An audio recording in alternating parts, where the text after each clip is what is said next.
All right. Is there anyone else? Well, I guess we'll Not see. yet. I'll keep monitoring the thing, so it'll be a chill discussion. Yeah. Cool. Nice. We have a PowerPoint ready to just more or less just to help us stay on track. Dave and I are both kind of chatty people, so we're just trying to keep it tight for you guys. All right. Do you guys want to go over like a quick, just like general announcements as far as? Yeah, sure. Yeah, I guess we could skip the icebreaker, but I guess, well, just for introduction, just to make sure we're introduced. Gus wants to do an icebreaker. He can't get enough of them, so let's do an icebreaker. I don't have enough icebreakers in my life. Okay, let's hear what everybody did on summer solstice. That would be Saturday. That was Saturday, right? Saturday. I went camping and it was awesome near Clay Elm, near on the Clay Elm River. Hell yeah. It was great. Yeah. Who wants to dictate who goes next? Liz, you go next. All right, I'll go. And then I'll just pass it on to the next person. So I went on a Solstice Sail with my landlord, who lives in the other side of my duplex, owns a small sailboat, and we went sailing with him, as is our tradition on the solstice. And we actually went Friday, but there was no wind, and we just spun in circles. And on the way back, the wind like totally kicked up, and it turned into like would have been a beautiful sail. But I got to spin around and drink a beverage and enjoy the view as it changed as we spun in circles. So it was great time to be on the water. I saw a baby seal. That was cute. Nice. All right, Leah, you're next in my screen. You're on mute. You're muted. Andrew, my husband, and I went up to my mother-in-law's house, and we are reciting her house. Ooh. Fun.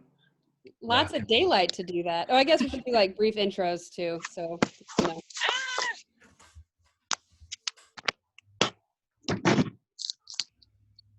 Oh, it looks like Ben, you're next.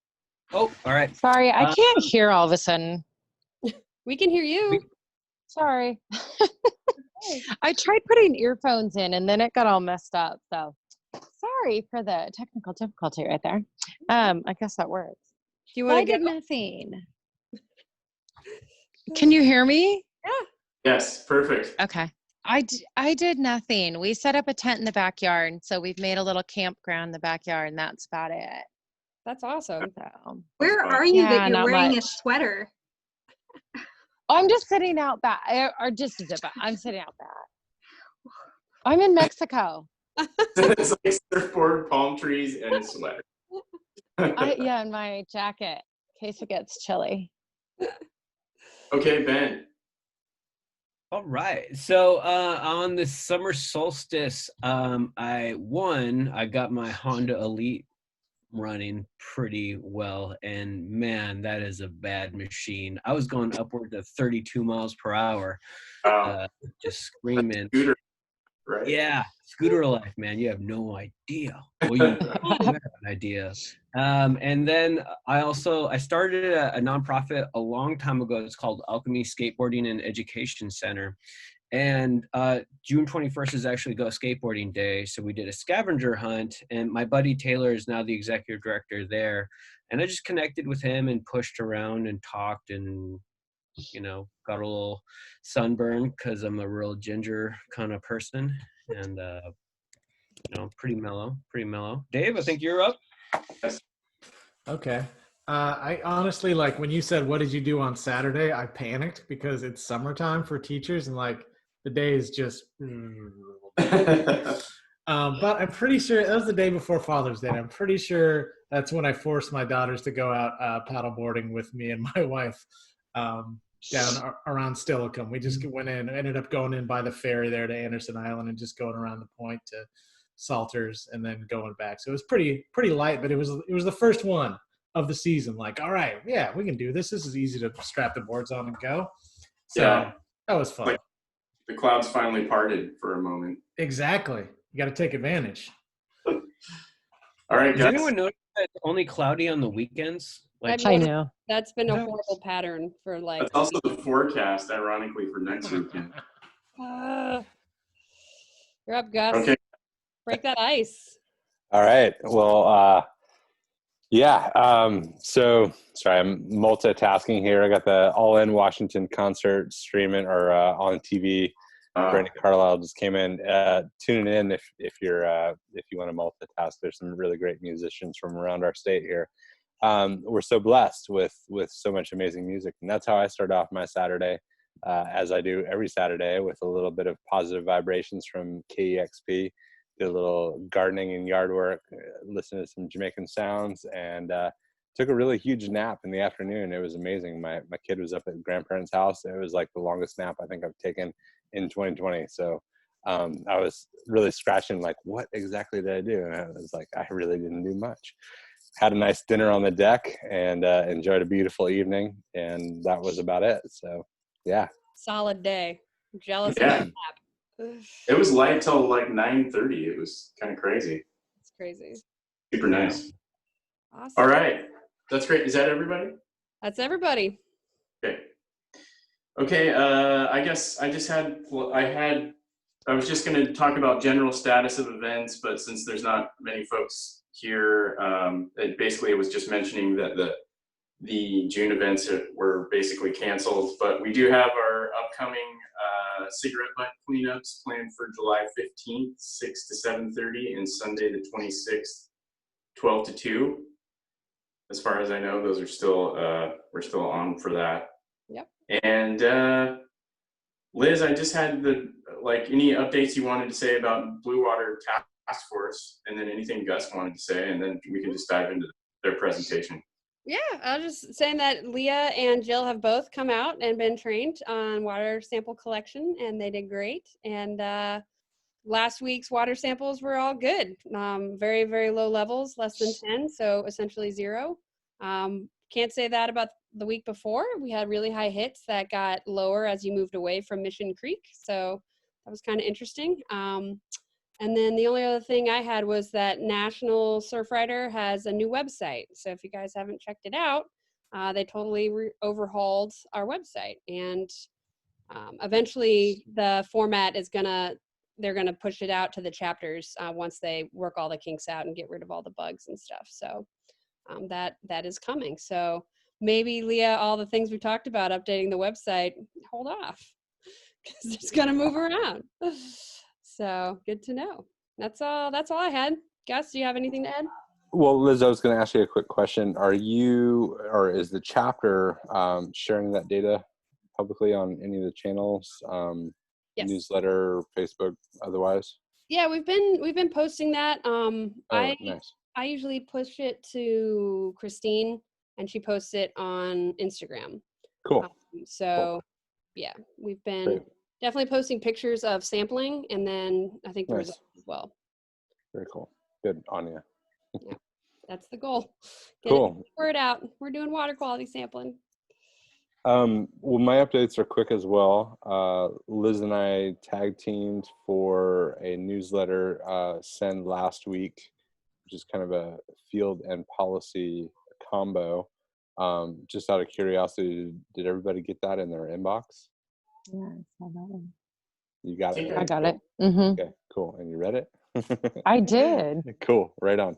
Well, that's good to know, because that's one of, in addition to all of the chapter leaders, it hits a list of about 5,000 people statewide. So it's really great way. I think we might have missed last month, but it's a really good way for us to share a lot of different information that's happening, all the blog updates and different things in a normal time would be events and things like that. But yeah, so take a look at that if if it's lingering in your inbox. But one thing that I wanted to mention is, this obviously this last month has been arguably the largest civil rights uprising in our lifetime and in a generation. So it's definitely a lot to grapple with, for us as activists in the environmental movement and the intersectionality of racism in America and how that impacts the work that we do. And so just wanted to touch base a little bit on that and let you guys know that at Surfrider, you know, you've probably seen a lot of the communications that have came out recently, blog posts and things like that. We, over the last year, have formed a diversity, equity, and inclusion committee on a national level, which includes staff, board of director members, and chapter leaders as well. And so I just wanted to let you guys know that that's there, and some of the things that we're working towards. We recently came out with a vision statement a couple of months ago. There's a whole number of different actions that we've taken. I serve on that committee, and so that's part of the reason why I wanted to just talk about it a little bit and let you guys know that, you know, there's you have a voice there at the table. If there's anything that you have questions about, or you'd like to know more about, please let me know what I can do to help make that happen. I think, you know, really at the end of the day, the question for you all is, how do you want to engage on this issue moving forward? And I think that's, you know, something that we're all kind of, you know, trying to figure out. Obviously, there's a lot of things that we can do as individuals, and unlearning some of the things that we've learned in the past, and, you know, reading all the resources and watching movies and things like that. But to the extent that we can kind of, you know, make it more of a cornerstone of our work moving forward, I think is ideally where we would like to be. So, you know, some of the other things that other chapters are considering, like Portland chapter, they've started a book club, and, you know, Seattle chapter is going to be forming a DEI committee up there.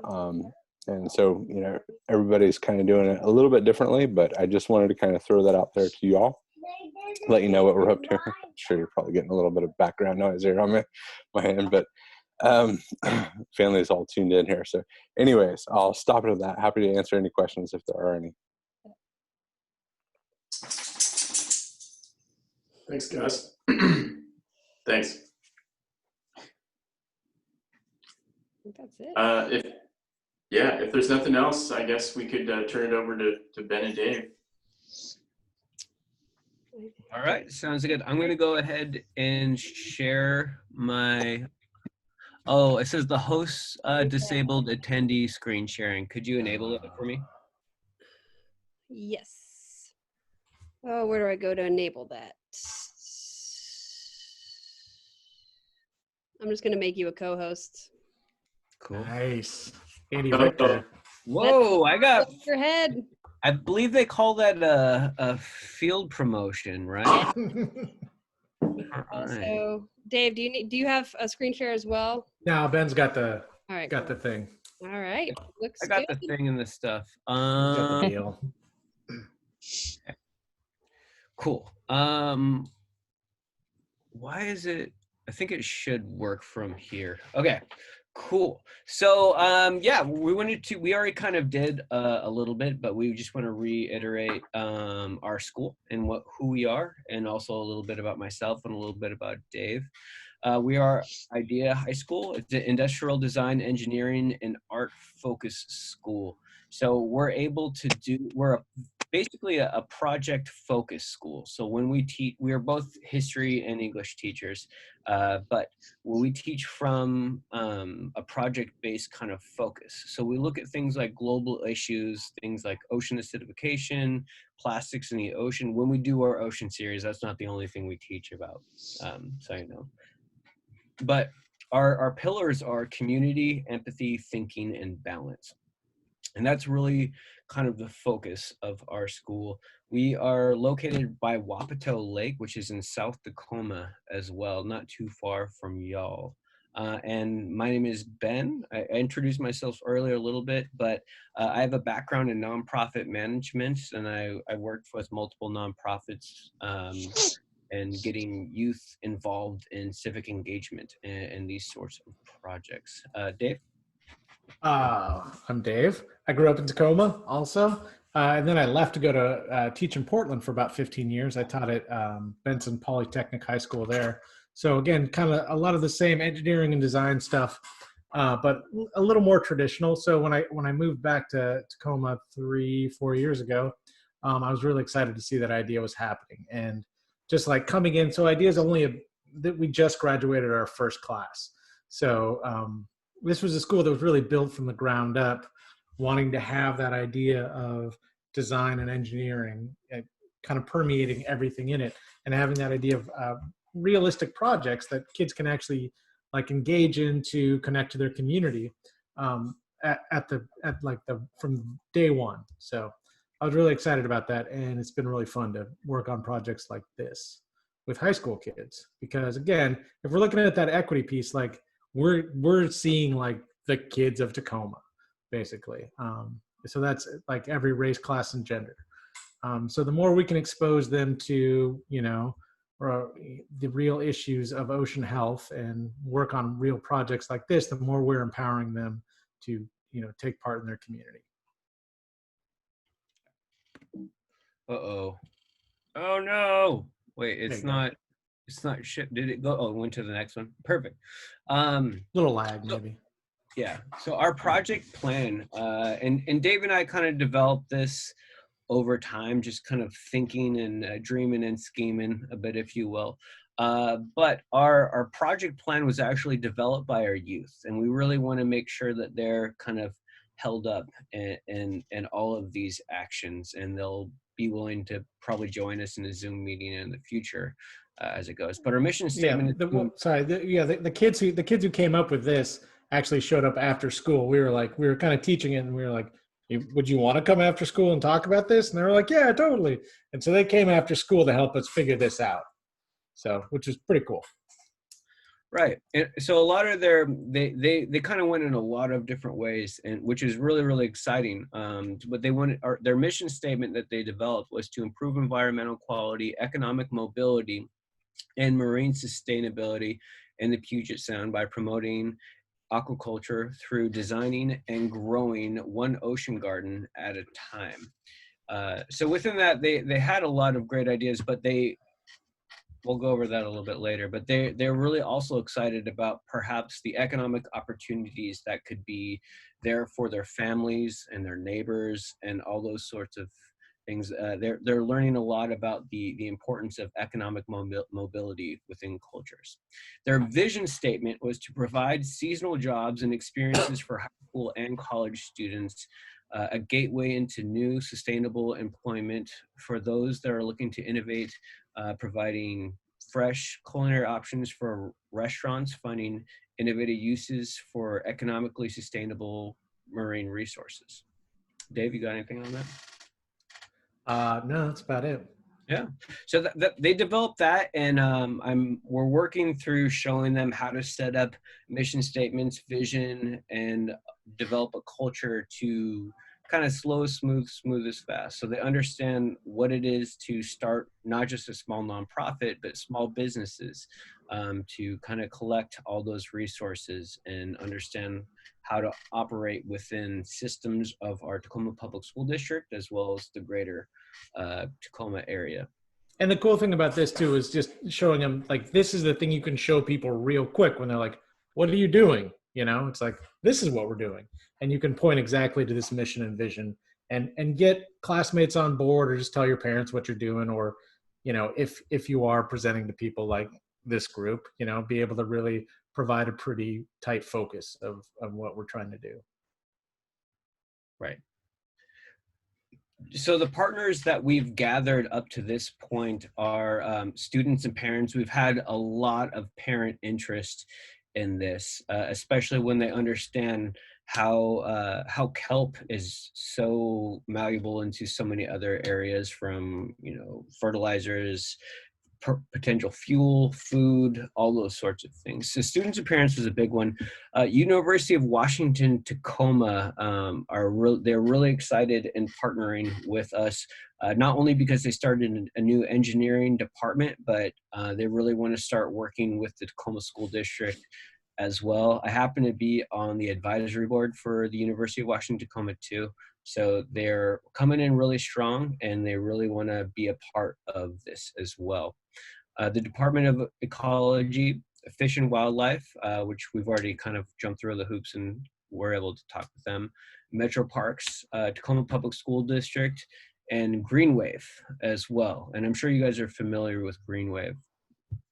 And we've already been working with the Tacoma Chapter, Surfrider Foundation, Stina has come in and done some presentations in our classrooms too. Did you have anything to add on the partners part? That seems to cover it pretty good. Yeah. Okay. Our inspiration, it started really from Greenwave. I imagine some of you may know what they're already doing, but it's an outfit, just real briefly. They're over in the northeastern part of America, and they already harvest kelp and already have these ocean gardens going. They're just kind of small. They've been around for like 5 years at this point. So we're really interested in how they're processing kelp into fertilizer, and how do we process it into food, and how do we turn it into biofuels even. And when we think about the Puget Sound as a resource, as it has been for thousands before America was America, the Puget Sound was an incredible resource for the people that lived here. And how do we develop a business model? So we're really just staying in communication with Greenwave while we're trying to develop this programming and kind of go slowly along the way. Dave, you got anything else? Yeah, Greenwave was really that sort of that catalyst. Like, I think we both checked out Brent Smith's book and some of the videos he had, and just being able to see environmental and ecological issues is one thing, because we've taught that for a while, and it's either doom and gloom, or it's like doom and gloom and like, hey, some of the things you can do to do this is like buy these sustainable products that are too expensive for you and you don't have any power over the spending at your house probably.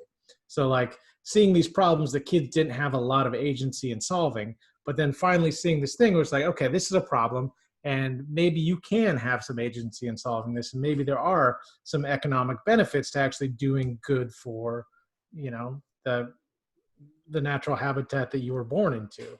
So this is pretty cool to see, like, okay, so there are some business models here. There's some business opportunities that also simultaneously are taking carbon and taking acid out of the ocean and out of, you know, the Puget Sound. Which is the most fascinating part of it, because they're able to develop something that takes carbon as well as reduces ocean acidification and is profitable. So if it's profitable, that means that we can have a model that is sustainable in a way that local families around the Tacoma community have that potential for an economic mobility.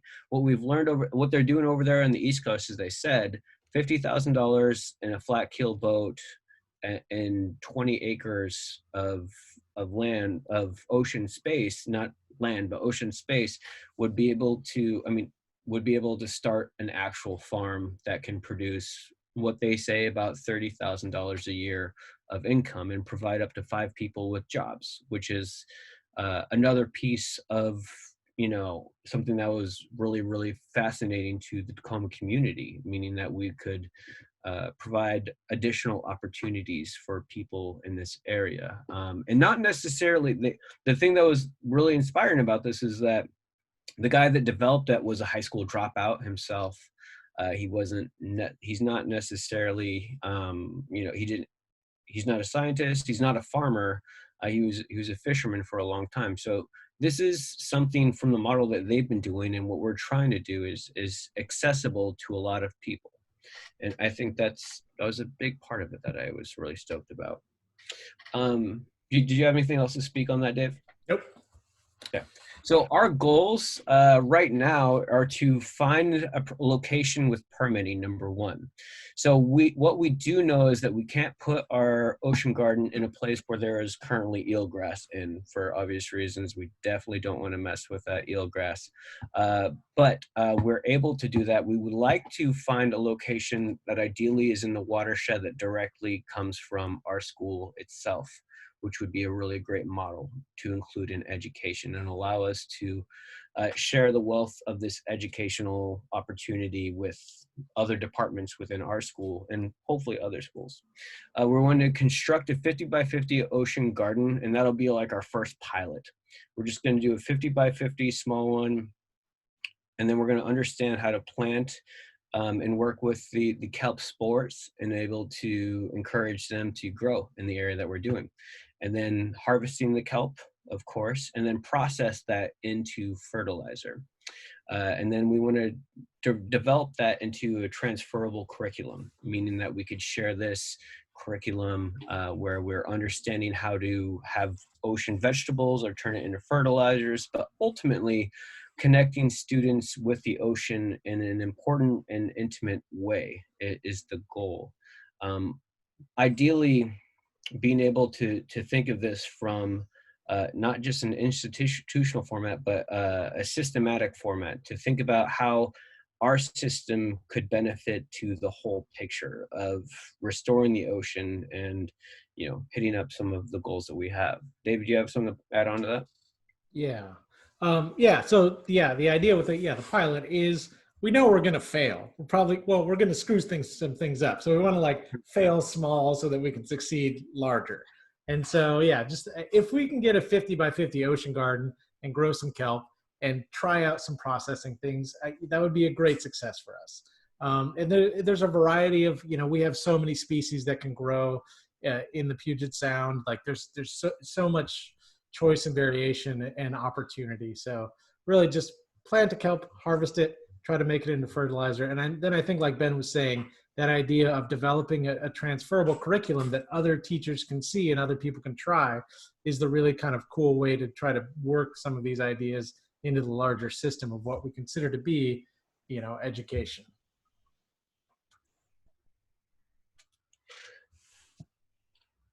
Our needs. Dave, you want to lead on this one? Sure. So we've got our goals, the things we want to do. And then, so these are some of the barriers, some of the things we would need to get there. And the first one is location that is free of eelgrass and with permitting. And so whenever you read the stuff about doing ocean gardens and ocean farming, that's like within the first page is like, first they set the stage of all this wonderful stuff you can do. And then they're like, but wait, it's permitting. And so the whole permitting thing is it's kind of like the upfront cost in a way, if you will. It's like the overhead is dealing with the paperwork and stuff like that. So we have to realize that we're going to have to try to figure out how to just get permission to even try to make this thing. So that's our first need. Our second need is consultation, because with a lot of this stuff, Ben and I are humanities teachers.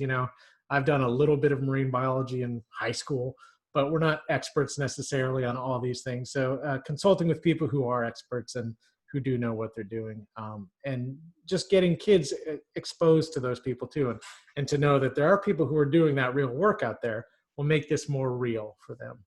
Also the networking opportunities, like right now, just sort of letting people know what we're doing and seeing what's going on, because the more you tell people about it, the more they're interested.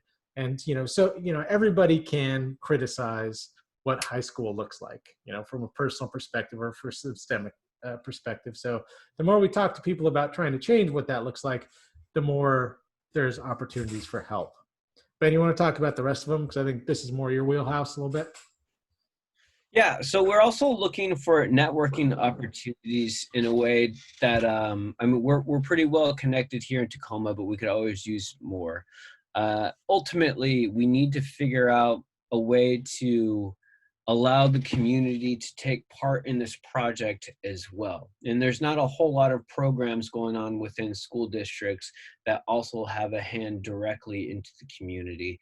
We're trying to move towards that direction as the school district, the idea Soda and Sammy itself, because that's very, very important when it comes to just making connections, internships. If we think about this from I keep on using the word systematic overview, so I'm sorry about that, but it's really important that we have opportunities to network so students can understand how much more broad this community is in general. So that's a huge thing, and it's going to take time to make that happen, but I believe that is definitely a possibility that we could do. Grant collaboration. So I have gone,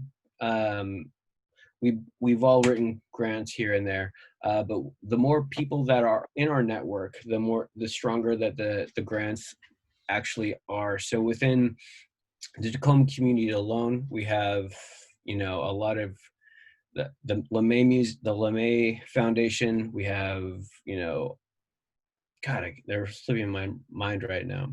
Oh, and the Bamford Foundation. Bamford Foundation, Lots of different foundations that we're already working with. And we've gotten grants from, and there's a major one. What was the major one, Dave, that we're looking at through Washington State? Is that the Sea Grant? That The Sea Grant, right? Yeah. So all those sorts of grants, like we're not unfamiliar with writing grants, but the more kind of grant collaboration, the more other nonprofits that we can work with that are also working on these projects too, we're going to have a lot more success in that area. We need supplies too. So we don't really even know where to go about buying commercial buoys, ropes, all those sorts of things, a flat keeled boat as well. So we can write grants and find ways to get all these things, but we really need help in developing a list of what we know and what we know we need, and also what we don't know. There's a whole lot that we don't know, to be transparent. Yeah, But it was good this year. I feel like this year in some of our classes, we were able to sort of foist some of those questions on the students because they have the internet. That's what we have. It's not like I'm going to a special library to find any of this information.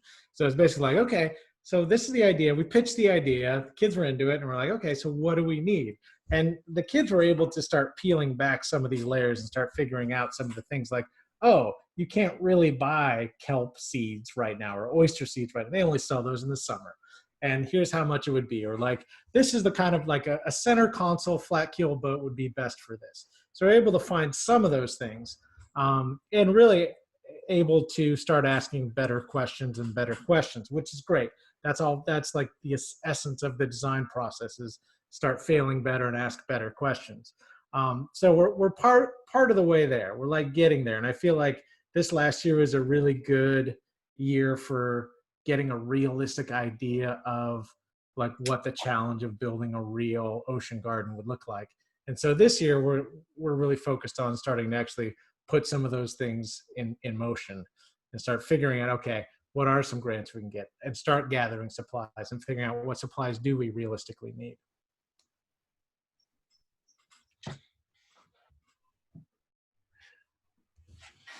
So, yeah, I mean, this is pretty much the conclusion, but we want to really invite you to reach out to us and contact us. And now that we're coming into summer, and I mean, this past spring quarter has been kind of nuts, just figuring out what the hell we were all doing as teachers and that, and it's just been kind of crazy.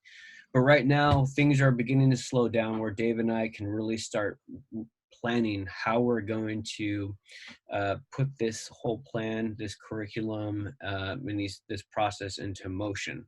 So our contact info is right there. We can forward all of that into an email to any of you as well. And I want to encourage any of you to reach out to either of us if you have any questions, ideas, or things that you might be able to contribute to work with us.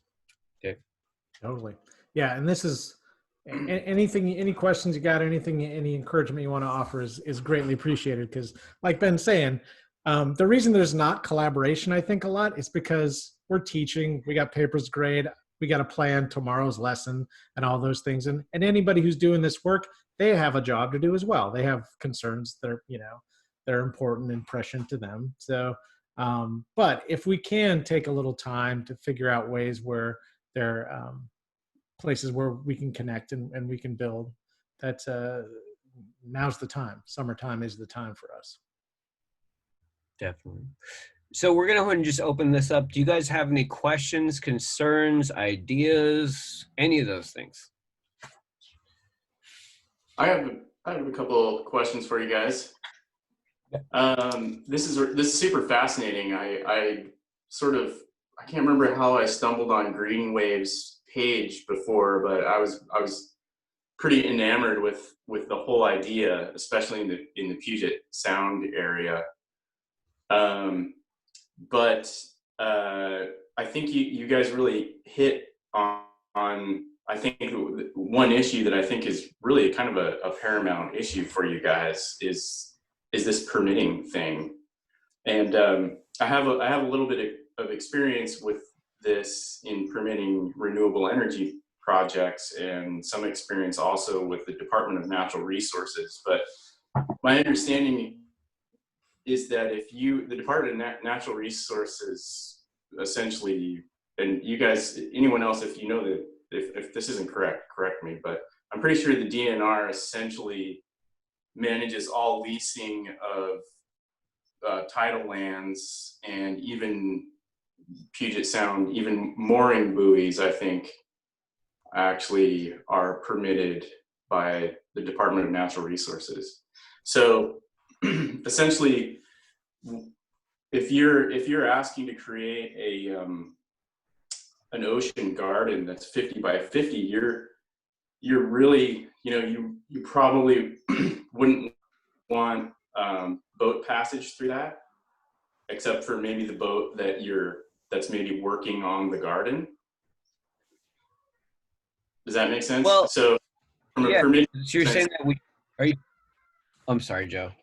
Oh, I was just saying, so from a permitting perspective, you would kind of be asking to sort of isolate this area from boat traffic, right? Well, to be honest, I mean, again, this is all things that we've read and what we're trying to learn.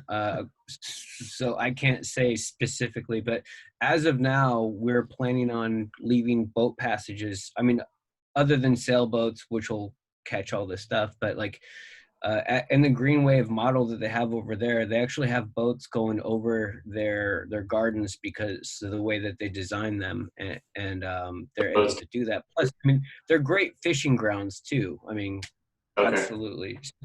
So that's one of the things. I spoke with the Department of Fish and Wildlife, and they said that we would be allowed to. There would still be a process, but we really need to stay out of shipping lanes, and then we just have to make sure that they're clearly marked at this point, as far as I know.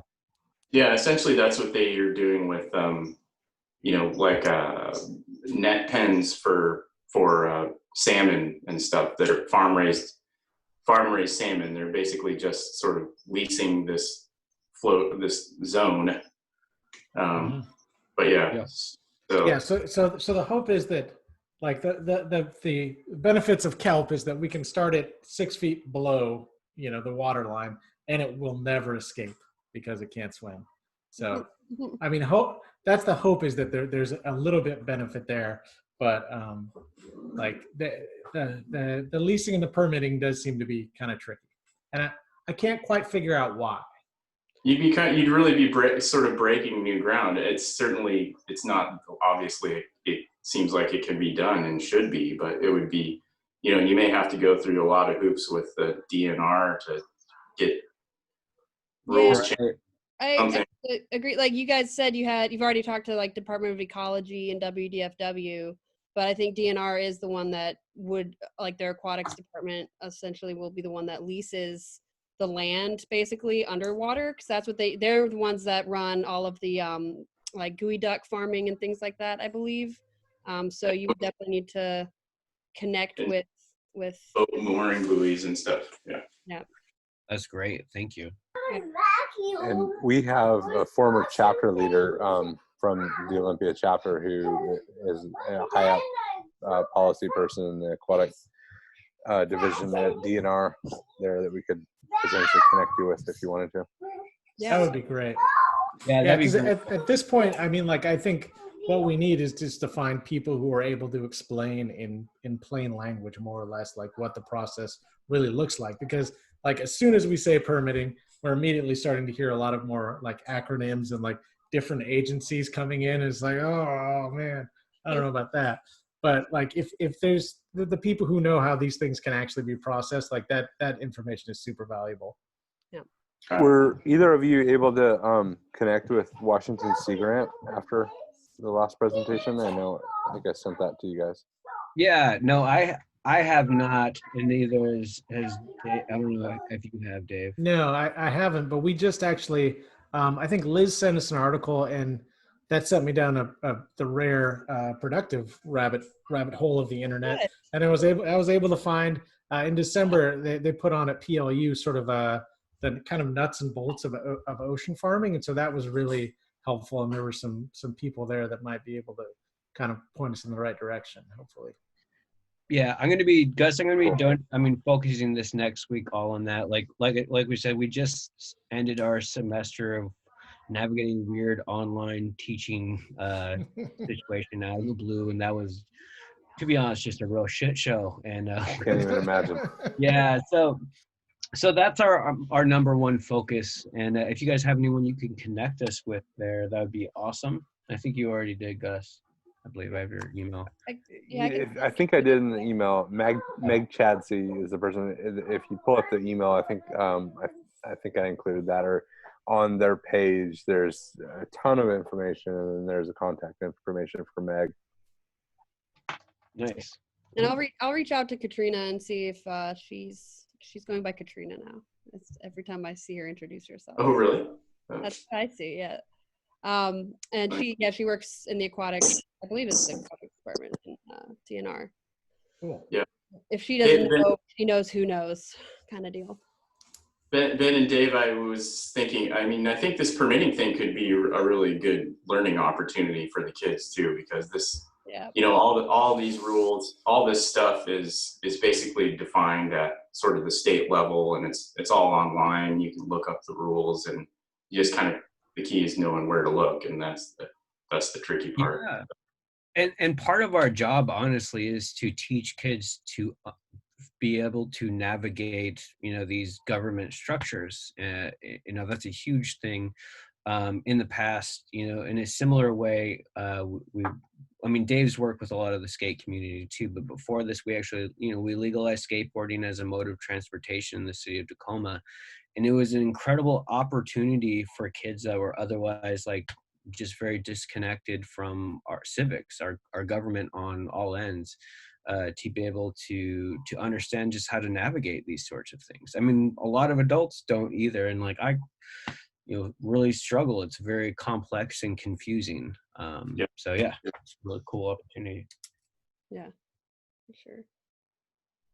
I'll see what I can find, any rules that are that the DNR has about this sort of thing, and see if I can just send you guys what I find. But and Joe, I don't want to contradict you, but just a little bit of dose of reality is that because not many people have done this in Oregon or in Washington yet, there isn't a clear pathway to do. Yeah, there probably is no. Washington Sea Grant is hoping to accomplish is providing, like, here's a roadmap for how to do it.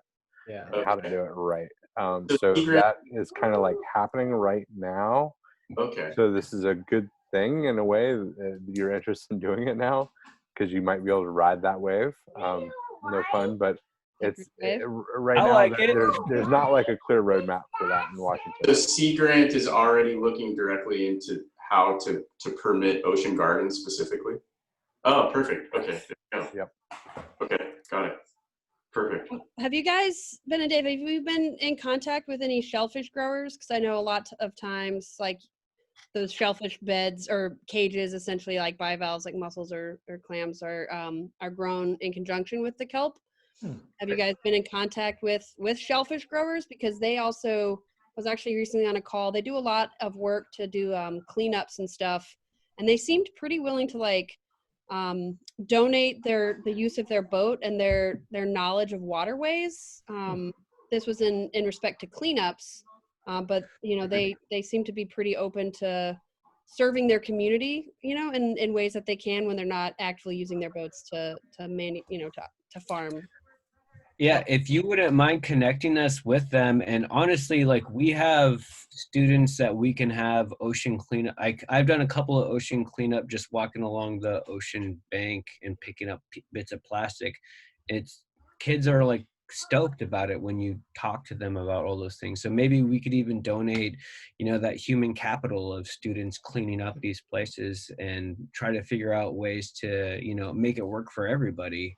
So they're not just like letting their stuff go. And yeah, I mean, if you could connect us with them, that would be incredible. We could they also occasionally employ, they were saying they hire high school students to pull the yellow polypropylene ropes out of the shell clusters, because the ropes get embedded when the shellfish grow around those ropes, and then when those rope, when they use that shell to like reseed for oysters in the future, for shellfish in the future, they like some of that rope gets out. And so we see a lot of it on our beaches and our cleanups. And so that's an effort that's being taken on right now by in a collaborative effort. So it might be a cool exchange to be like, hey, if you guys want to use our boat to like grow some kelp, and you can come and help pick plastic out of these shells so it doesn't end up in the environment, that would be dope.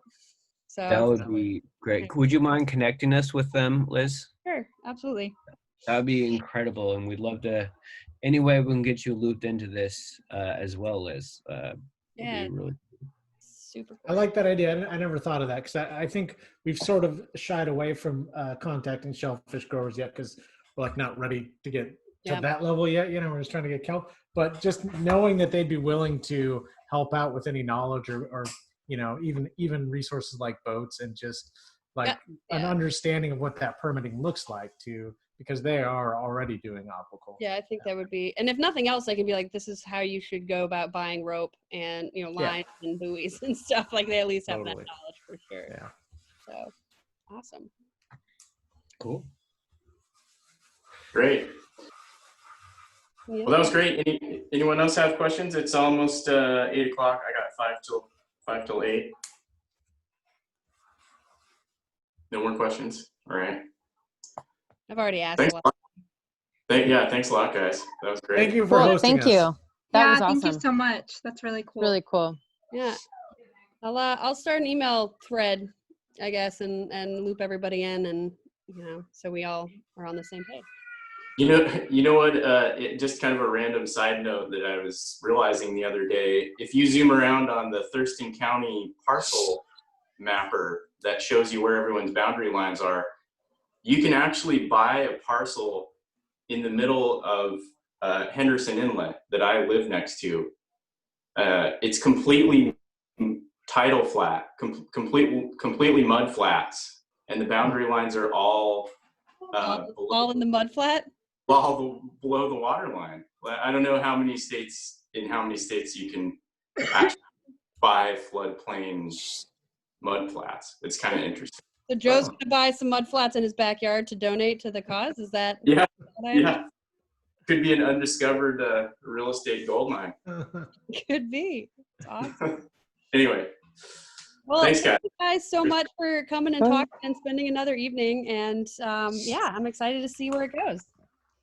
Yeah, and thank you guys for wanting to help us out with educating kids. I know you guys are all about educating kids and getting them into just a love and care and protection of the ocean. So thanks for being willing to have us come speak with you and partner with you. Yeah. Yeah, let's keep the lines of communication open for sure. Definitely. Great. Yep, we'll be sending updates about our process along the way through the summer then, and it'll just be like a bullet point. It won't be a big long email, just like this is maybe where we failed, or maybe some new problems we found or new solutions. I'll try to do a monthly just update where we are leaping into fall. Cool. Yes, I'm Cool. happy. Thank you. That's awesome. Yeah. All right. Yeah, you can just send stuff to our you have our Oli Surfrider Gmail account, I'm guessing. Yes, I do. Yep. All right, sounds good. Send it to it. Okay. All right. Awesome. Thank you. Thanks. Have a great evening, everybody. Yeah. Thanks Thanks. so much. Thanks for having us. Thanks for having us. Bye.